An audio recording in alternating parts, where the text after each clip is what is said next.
राणीपुर में हज़रत हाजना शाह बोदला बुखारीअ जो सालियानो तिल मुबारक कलंदरी धमाल सां पुॼाणीअ ते पहुतो। अक़ीदतमंदनि वॾे अंग में शिरकत कई, जंहिंमें मुख्य क़दीमी मेहंदीअ जी तक़रीब में मियाँ काज़िम हुसैन पीरज़ादो, मियाँ अख्तर पीरज़ादो, मियाँ फ़िदा हुसैन पीरज़ादो, मियाँ अली बख्श पीरज़ादो जी अॻुवाणीअ में कलंदरी फ़क़ीरनि जी धमाल सां हवेलीअ खां मेहंदी खणी जुलूस जी सूरत में क़दीमी रक़्स कंदा दरगाह पहुता, जिते जुलूस में शामिल अक़ीदतमंदनि लाल रंग सां रंगियल नज़र आया। जंहिं बाद मज़ार ते गुलनि जी चादर चाढ़े ख़ासि दुआऊं घुरियूं वयूं। उन मौक़े ते मुल्क व क़ौम जी सलामती ऐं ख़ुशहाली अमन जे लाइ इज्तिमाही दुआऊं कयूं वयूं, जॾहिं त मेहंदी अक़ीदतमंदनि ऐं मुरीदनि में विराई वई। उर्स जे हवाले सां दरगाह जे सैन में धमाल जी रूह परवर महफ़िल पिणु सजाई वई, जिते धमाल हणी अक़ीदतमंदनि वजद वारी कैफ़ियत में अची रुहानी सुरूर हासिल कयो, जॾहिं त तक़रीबुनि दौरान सिक्योरिटीअ जा मुनासिब इंतज़ाम कया विया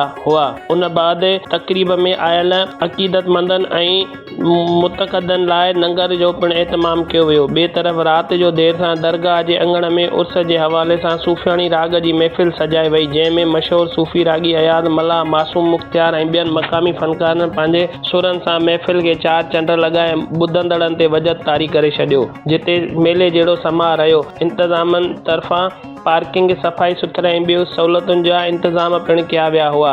उर्स जूं तक़रीबूं राति देर ताईं जारी रहियूं, जॾहिं त अक़ीदतमंदनि जो चवणु हो त हज़रत हाजना शाह बुखारी बोदले जो उर्स में शिरकत करे असांखे रुहानी ऐं दिली सुकून ऐं राहत मिले थी। आख़िर में राणीपुर जे प्रेस क्लबनि जे सदर व जनरल सेक्रेटरियुनि खे बहितरीन कवरेज करण ते खेनि मञता एवार्ड ऐं शील्डूं ॾिनियूं वयूं।